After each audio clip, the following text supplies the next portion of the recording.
Мы на тракторном заводе. Здесь производят легендарные трактора «Кировец». Кто бы знал месяц назад, когда мы с Томасом собирали игрушечный трактор, что скоро попадем на настоящий завод. Нам каждому раздали приемники-наушники, чтобы слышать экскурсовода. Это цех, где производят трансмиссию. Нынче трактора ездят на коробке «Автомат», а кабины самые комфортабельные. Но по словам гендиректора завода, тракторостроение в России продолжает развиваться. Я удивлялся ценам на «Кировец». Но теперь понимаю, откуда такое ценообразование. Потому что здесь станки стоят миллионы, миллиарды рублей. На таких станках строится и вся авиационка, то есть они запредельной точности, высококлассное оборудование.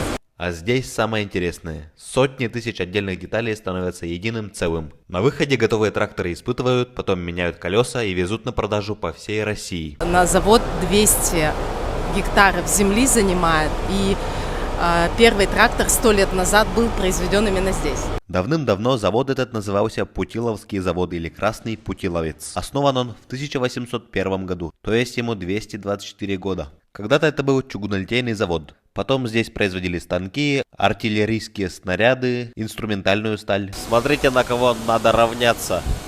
Смотрите, как работают красавицы, настоящие русские красавицы. Мост на трактор стоит как чугунный мост. А сколько стоит чугунный мост, кстати? Если надоест быть блогером, то пойду работать на Кировский завод. Здесь, кстати, вкусно кормят. Либо открою свою ферму в Брыкованске и куплю трактор Кировец К7М, а лучше два трактора.